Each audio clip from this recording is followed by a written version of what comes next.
everyone? Welcome back to Opportunities Connected. We're excited to join you today with another awesome episode. Justin, how you doing, man?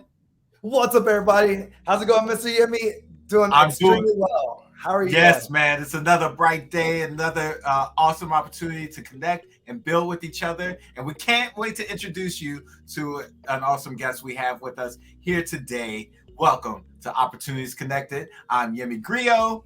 I'm Justin Ladson. Let's do this.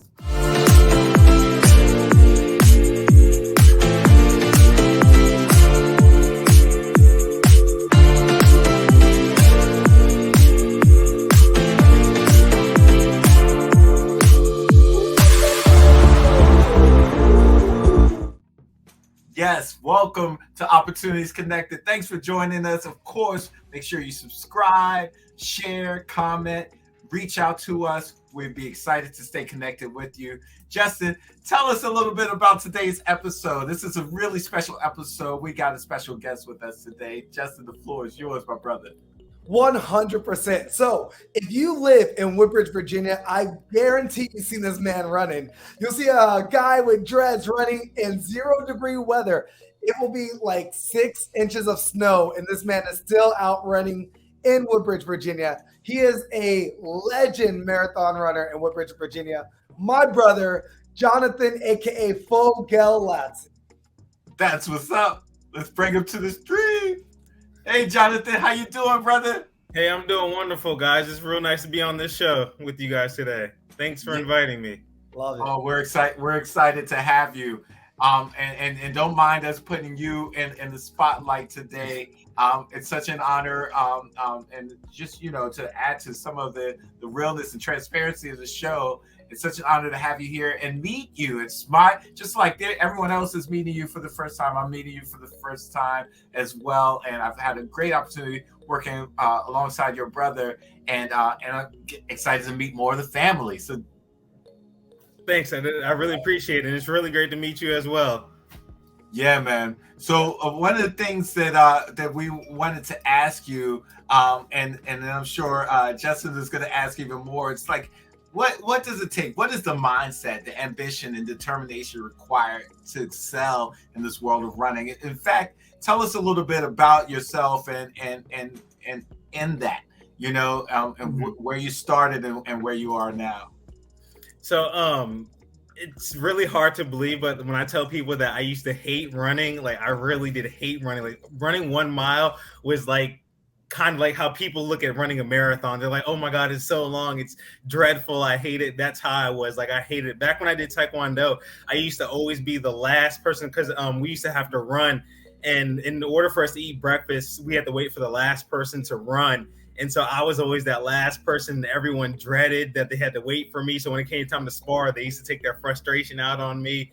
But it's just crazy how life works. Like sport that I hated, that I never thought I'd be. I'm actually into it today and I love it. And it's pretty much like something I do every single day. Yeah, I'm sure. 100%. I remember training with you back in the day. And he is not lying. Like we would start running at like 9 o'clock and we have to run about 3 to 5 miles. And we're literally like waiting for this man to finish after we did our workouts after running. And there he goes. And just to be blunt, sometimes we miss breakfast. Yes, that's true. Yes. It'd be lunchtime. So I truly did not care. Like I would see them all like you can call it the finish line. Like I'll see them all just waiting there saying, come on, it's going. I literally would be like, I'm not running. Like I'm going to walk. Like you guys will wait until I get there. And now it's crazy. I'm just super competitive when it's time to be competitive. But overall, I just love the sport. Nice. And I never ran in middle school, high school, college, or any of that. And just so for me to be successful as I am now, I just want to use that as encouragement and motivation to anyone out there. Yeah, especially. Yeah, go ahead, Justin. I remember about 5 or so years ago, my brother asked me to go running with him. And, I'm fresh off of like track and everything like that. I'm like, I got this, no problem. a mile in, he's like 2 miles up the road. I'm like, yo, is he sprinting this whole time? I could not keep up with him. And I was like doing my best. And I competed at the time, so I was in pretty good shape. So Right. That's great. That's crazy. That's a good segue into this next part where I want to ask you, especially coming from a place where that wasn't like your forefront or anything like that, and then having that revelation as you're like surpassing your brother by 2 miles. How did you overcome those challenges? Share like some of the obstacles, the setbacks you faced to persevere. You know. So first of all, I would love to say is people never use the word never, because I'm kind of contradicting myself right now, because you never know how life is going to turn out for you. So the thing that you say, oh, I'll never do, it could end up being the thing that you find the most success in. So you should just not have that mindset first of all, because just like anything with life, it takes practice and dedication, I would say. And so the mindset that I had is just wanting to overcome certain obstacles that I placed on myself. Right. Because again, I never said that I would be a runner. So just overcoming wanting to run and wanting to get better. Because it all started off when I broke my nose for boxing, because I was a boxer. Wow. And so I wanted to stay in shape. And so I knew the only way I could stay in shape was I had to pick up running, since I couldn't be in the gym doing too much upper body movement. Running does require upper body movement, but it's more so the legs. Right. So that's interesting. It's like you did that pivot to another style. And then that's what helped you kind of look at a way that you could, I guess, improve on the overall goal of staying healthy and staying fit. Mm-hmm. Yeah. So running was a big part of that journey. And so the mindset that I have is just wanting just to always keep getting better and better. And when I first was starting off, I used to look at the pros and the elite runners running crazy fast times. And again, those are one of those times where I used to say, oh, I'll never be that fast because I didn't have the experience. But then as I got more and more comfortable with running, my mindset kind of switched. And I always said, don't say never, always just say, hopefully soon I will get to that level if I'm able to. And so just with constant practice, determination, and just wanting to push yourself, then it is truly possible to get to that next level. So with the practices, what type of trainings and preparations does it take to be a high level runner like yourself? So fill us in on that. Okay.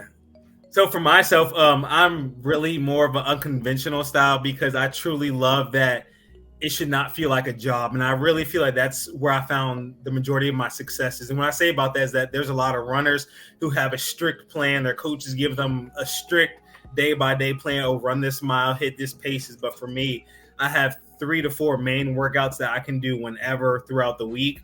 So pretty much like today, if I feel like running 12 miles, then I'll run 12 miles. Or if I feel like doing a speed workout, I'll do a speed workout. So I pretty much just wake up and do an assessment on how my body feels, then go from there. Versus a lot of people, my coach says run 12 miles. So even if it's raining or if I'm feeling horrible, I have to get that 12 miles done. And I don't really approach it like that. I really want to just keep the joy there, the fun, the spark there. And I feel that that's what works for me. I love it, because I'm in martial arts and I tell people all the time, do what you love. Yes. If you do what you love, it doesn't feel like work. Right. And the moment you add that pressure of you have to win, you have to succeed at the highest level instead of allowing yourself to grow, then it becomes a job. Yeah. So you and I, John, we didn't talk about this prior, but we have the same mindset of not making it feel like a job. Yes. Make it feel like something you love and work towards that ambition, that goal that you have for yourself. Exactly. Yes. Mm-hmm. Yeah. And so then that also goes back in to the mindset too, because it just, you can actually surprise yourself when you don't put limits on yourself. Because a lot of people say, oh, I tried my best. But instead of just saying, oh, I tried my best, just go out and do it. Right. Yeah. Pretty much like, based off of how you feel. Yeah. Because if you feel like waking up and just going out there and doing the hard workout that day, then just go out there and do it versus saying, oh, I feel horrible, so I'm going to try. And I feel like when you say try, you're already going out there with the perception of, that you're not 100% and that it's okay not to be 100%. versus going out there, I'm going to do what my body will allow me to do. And you may even surprise yourself. And I felt that I've surprised myself in a lot more ways with that. Bro, I love it. I love it. You're not setting limits on what's considered your best. Every day you're just trying to get better than the way you were yesterday. And it's a different mindset. It's like you're going out not to hit that 4-minute mile. You're just going out to just be better. And yes, exactly. Surprise yourself. I love it. Yes, and that also helps with like my goals and then like my what I want to, where I expect myself to be on race day. Like I set really, really high goals on myself because again, you should never put a limit on what you can do. For example, like if I set a limit on myself saying, I can only run a 5:30 or 5 minute 30-second minute mile. Then once when I hit that mile, or if I come close to it, then I'll think I can't surpass that. So a lot of days on race day, my mindset is, I want to stick with the top elites and I want to go for a super fast time, even though it may not be possible at that moment, but eventually it will become possible because I don't set a limit on what I know or what I think I'm capable of achieving. What's your fastest mile? Myself a lot. Like just about a week ago, I ran the Big Sur Marathon, and I say it again. I said, "Woo, that's crazy." So I ran the Big Sur Marathon. But that was a challenge. You run the Boston Marathon, and then 13 days later, you run the Big Sur Marathon. And so a lot of people, they don't run back-to-back marathons really hard. But I didn't set I set a huge goal on myself so that if I fall short, then I'll be okay with that because I knew I went out there and I tried my best to achieve that high goal that I set myself. And I was able to finish 4th place, and I ran it in 2 hours and 40 minutes, and that was just shy of 4 minutes of my PR time for the marathon. Wow. Do you know roughly how many people ran that race? So total it was 10,000 people, but that includes the yes. I love it. That includes the 20 miler, the 21 miler, the 11 miler. But I think for the actual marathon itself, there were roughly just under 4,000 people. Wow. 4,000 people and you got 4th place. And guess what? That's not your limit. Like exactly. You're going to run tomorrow and have that mindset of, I think I can get 2nd or 1st. That's right. Yeah. Right. That's right. That's right. I was going to ask you, like, just for others who are sitting out there who are just interested in kind of starting off, like, for instance, I'll be running a 3-miler next week with teammates from my job, and we do it every year. And just in comparison, I'm excited if I get a 10-minute mile and stuff, and that's probably like moving at the super slow pace compared to yourself. But it's I love hearing you talking about setting those goals. What are like some of the personal tips or steps that you take, like in terms of hydrating, in terms of stretching, so on and so forth? Because one thing I've learned after doing the run a few times is that I shouldn't necessarily guzzle a ton of water right before the race. I learned to drink a lot of water the day before so that I have a few sips and then I can drink after the race so I'm not running bloated. Mm-hmm. So first thing to touch on what you said about goals is that just like everything else in life, like you have to be okay with failing. Right. And that's just being blunt because you're not going to go out there and hit your goal the 1st, 2nd, 3rd time, and maybe even not the 50th time. But as long as you keep showing up, you will eventually hit that goal. That's it. But with hydrating, I tell people a lot too. Don't even just wait for the day before. Start 3-4 days in advance. Yeah. Just to get your body enough time to get all those fluids moving through, and then so you don't feel super bloated the day of. Yeah. So it's always good to start a few days ahead. And then on race day and race morning, just take a few sips here and there. Yeah. Yeah. That's so cool to hear. Go ahead. No, Justin, you got it. Hey, John, out of curiosity, what is your fastest mile time? My fastest mile time was from 3 years ago, and that was a 4 minute and 55 second pace. So I'm pretty sure I'm much faster now. Look, I did that in a car. So, but over a marathon, which is 26.2 miles, my fastest time is 2 hours and 36 minutes, in which that is roughly a 5 minute and 55 second pace, roughly. Right. Give or take. Right. Yeah, and I was going to ask you that as well. Like when I first started running like distance, and I'm sure others out there who are doing marathons, I learned early, and then I could see others learning as well when they're first hopping in. You don't start off in the sprint. You kind of have to find that steady pace to make sure that you can endure towards the end. Do you often get to that place where you're kind of getting close to the end of it, and you're like pushing your body to go forward? I know sometimes I see folks getting towards the end, and I'll see some like pick up their pace, and I'll see others kind of like slowing down to that walk. Yes.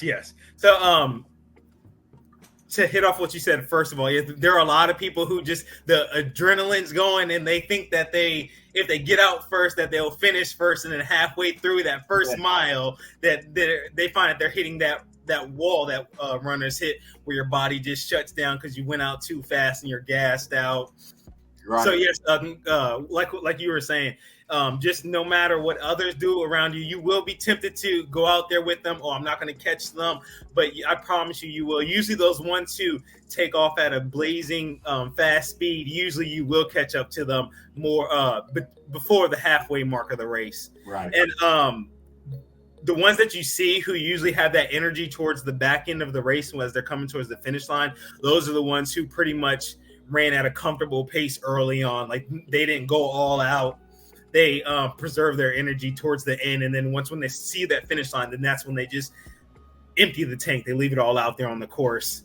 And like you said, the ones who see the finish line and they're kind of like slowly going in, they're just trying to get to that finish line because they feel dead inside.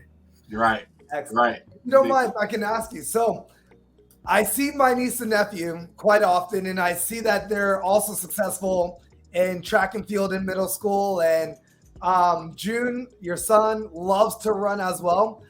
Can you describe us what success is for you outside of running? Like, how is that correlated to your everyday life on top of the success it's done for your kids?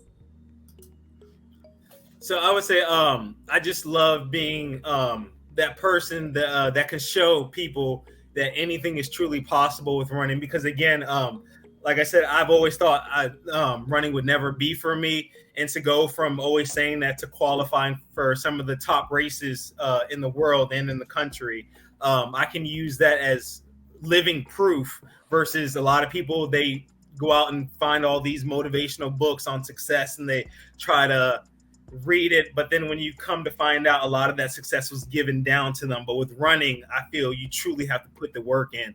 And so I like to use that as living proof for others. Wow. What about mindset in action, right? Yeah. Yes.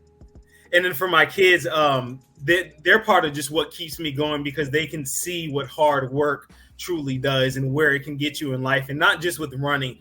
You can use that with work and with everything else. As long as you're willing to put the work in and put the time in and accept that you won't hit the goals right away, you can be successful in any part of life. Yeah, and so that's my driving force right there. And as your brother and uncle to your daughter and son, I absolutely love seeing that for you. The leadership you are setting for your kids, that not to put a cap on their success. So yes, and go ahead. Got it. And I was going to also say, because I'm sure that you see a lot of the videos that I push too. It's always like on the days where I'm not feeling my best, or where they try to just take off. And because like with my kids, for my son, we do a mile for him, and then for my daughter, that first mile will be her warm up, and then the second mile will be her normal pace. And so whenever they see me struggling, then like my son, he would just start sprinting towards the end just to get there before me. And then that kind of 7 years old, by the way. 7 years old. Yes. Get out of here! And they're doing a mile and 2 miles. Yes. Jania's in middle school, but June, he's 7 years old. That's insane. Yes, and then so I'm kind of building like that competitive edge and then that love for him as well, because when he beats me, then he can like just seeing that joy and excitement in him towards the end. And so I just want him to feel that so that he can also feel that it's not like a job or not like punishment or anything. And as parents, that is so huge. Like, he doesn't force his kids to run. Like, they see the love that John has for it, and then they just want to be like dad, you know? So as the uncle, I get to see from the outside looking in, and this is what I want to do for my own kids with martial arts and the other students I teach.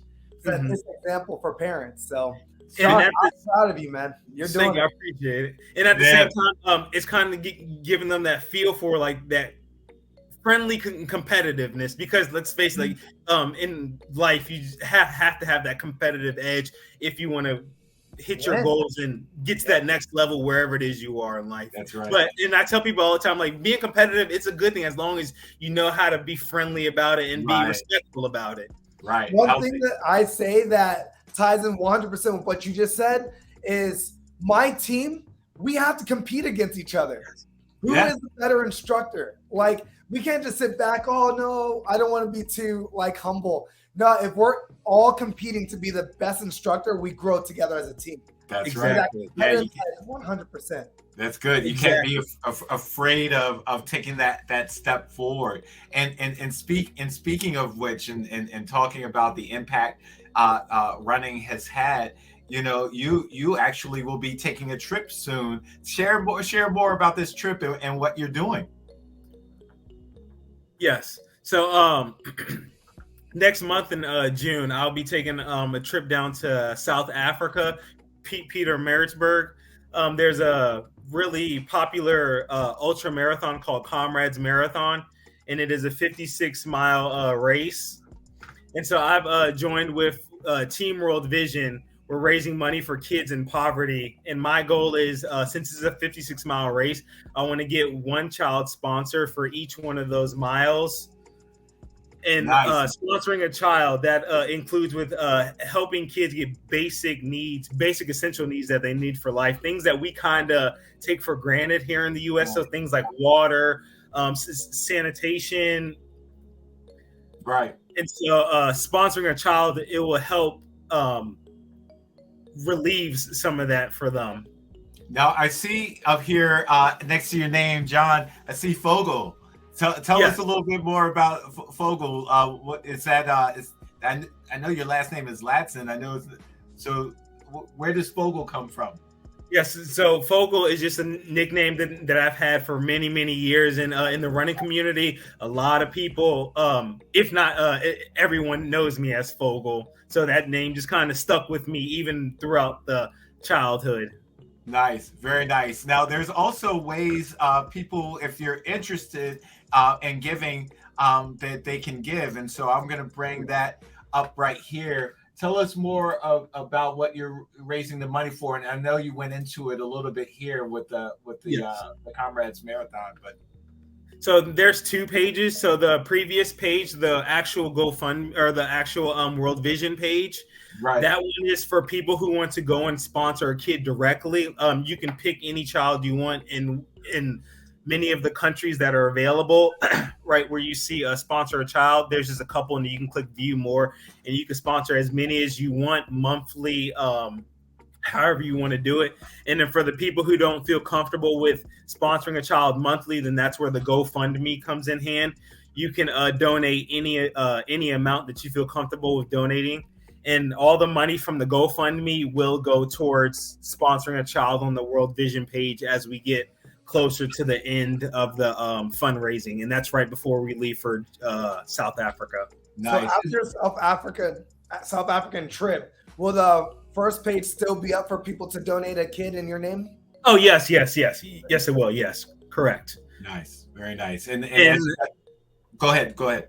Yeah, and I was gonna say, yes, it will still keep going up through my whole time while I'm there in Africa. And so one of the main reasons why I chose to partner with World Vision, because where giving back is actually another part of my my running journey, because I love to motivate people, and I love just hearing people say, oh, you were proof and you showed me I could overcome certain challenges that I was facing myself. So that's part of the giving back part of the trip. So we're spending I think the first 4 days will just be all about the race. Then after that, we'll be visiting Ethiopia and Kenya and actually being hands-on with all the money that we're raising. So we'll be in these poverty communities with these kids and actually seeing where the money's actually physically going to versus me just raising the money and giving it to this organization. Very nice. So this is a 100% nonprofit taxable tax refund for those. Right. What's your overall goal for how much you're trying to raise? So my actual goal for the trip is $45,000, and that will get me to sponsoring 100 kids. But minimally, I want to do 56 kids, so that will get me one child per mile that I'll be racing in South Africa in the Comrades Marathon. And is there a time by which you'd like to have the money raised, or is it over a period of time, so on and so forth? Yes, I would love to hit that goal by June 7th, and that's the day that we leave. Okay, all right. And I was going to ask you, in terms of this mission, are there, like your brother asked, there's ways we can give even after you do your trip, but will there be other trips like this? Is this something you'll revisit possibly each year, or will you move your strengths and your impacts onto another cause as well? No, yeah, definitely. I would definitely be doing more things like this because, like I said, giving back is something that I've always wanted to do, and so just this opportunity was grateful. I truly love it, and this is also another challenge for me because I never had to raise money. And so that's one of the reasons why I accepted it, because I wanted to overcome another challenge. Nice. Something that's actually that I've always looked at pretty hard, just going out to the communities, asking for money and asking to help other children. So that also helps me get out into the community more and spread what I'm doing, and people can use my my mission as something to help push them, and hopefully it'll engage them to accept something like this as well for themselves. That's awesome. That's awesome. It's so cool. Like we've talked about this on some of our prior episodes, just in terms of stepping outside of your comfort zone. Exactly, that's where success lives. Not being afraid to fail, and then also finding inspiring ways to push yourself and drive for ambition. And I'm sure your children and your nephew and niece see you, Jonathan, as such an inspiration to them, or an example of how to do things right. Yes, and I would also love to add that it also helps to build that mental toughness, because we all really need that, no matter what parts of life you're in or coming from. So that's one of the biggest things, because it teaches you how to overcome failure. And when you hit that challenges, what are new ways that I can achieve that next challenge? And so that's kind of why I love like the running goals and with the fundraising goals, because I'm constantly have to come up with new ideas or new fun ways to make training fun and to get out into the community and be hands-on and ask for these donations from people. So it's just all around the board, just helps with the mental toughness and the being competitive, like you're saying, and being an inspiration and a motivator to everyone. So it just helps all around the border. And I know you tell yourself this all the time, but if this is just a reminder that you are successful, like where you are right now, you are highly successful. Success leaves breadcrumbs, and everything you said throughout this episode has been nothing but breadcrumbs. So yes. Those who are watching, take notes. Like everything you said, and you and I haven't chatted about success. We just talked about how our family's doing. But everything we talked about are things that I teach other people and things I read about in books. That's right. To remind you, I'm proud of you. You're highly successful, and keep doing it, man. Thank you. And to add just a small note, one thing I usually always tell people, never judge your success off of somebody else's success, because that is the number one thing that will lead to failure. Yeah. It doesn't matter if you're running, kind of like what you were saying, Yemi, about you'll be happy if you run a 10-minute mile. Yeah. Don't say I would be happy. Say I will be happy, because you are just starting off. So you hitting that, or you even coming close to that, should be celebrated. Yeah. Yeah. I love that. Now, one thing I want to remind everyone that we try to make sure you have access to the links that we're talking about. You can see it's scrolling across the bottom of the screen, and we've also shared it earlier. If you're interested in helping with the World Vision mission and this trip, we've shared the link, and we'll also put the link in the description.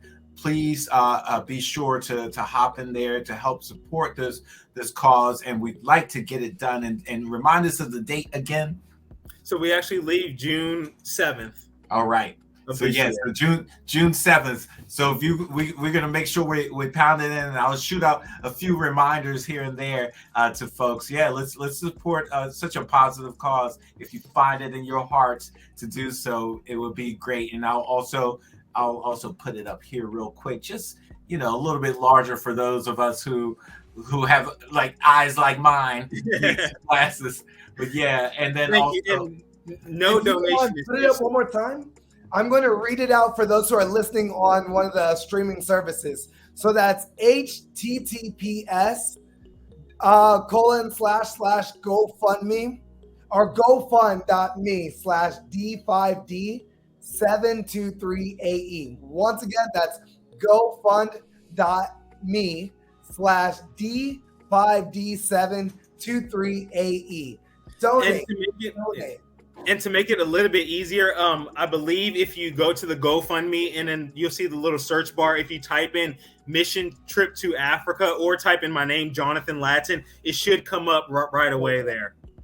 That's awesome. And you see going across the screen at the bottom, mission trip to South Africa. And then, of course, I'll bring the name up one more time just so you all can see it. That's Justin, your brother, but making sure that there's Jonathan Ladson, and that's JONATHANLADSON.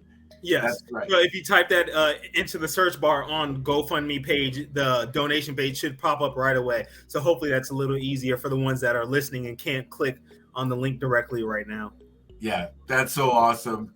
I can't thank you enough for joining us. We're so excited that you were able to be with us here today on this awesome episode of Opportunities Connected. And everyone, if you're tuning in, if you're just joining us, please feel encouraged to reach out to us. You can always email us, of course, at info@talkconnected.com. Be sure to subscribe, share, and comment on these episodes. We'd love to stay connected with you all, and thanks for joining us here on Opportunities Connected. This is such a good day. That's what this is. We're bringing all of us together, and it's so happy to be with these two amazing gentlemen. Justin, thanks for inviting Jonathan out. Jonathan, you got to come back. Let us know how the trip is. Definitely, yes. I would love to come back, and thanks for having me on for this opportunity. I truly appreciate it. Yeah, man. And yeah, Justin, so you already hear me. I'm committing him to it. Yeah, we want to know about the trip. Oh, yes. I'll be more than happy to talk about it because it is going to be a challenge because my first time doing a race this large at this caliber and also being in South Africa and helping the kids. So yes, I would love to come back and then hopefully use this as somebody else as that push for anyone else who's looking to do any type of donation or any type of getting back into the communities or need help, just simply finding out where to start. So hopefully this will help anyone. Appreciate you. Thanks for everyone for joining us. And we look forward to seeing you again the next time here on Opportunities Connected. Jonathan, thank you, man, for joining us. And Justin, woo! I'll see you again, brother. Take care, everybody. Thank you again, guys. Bye, everyone.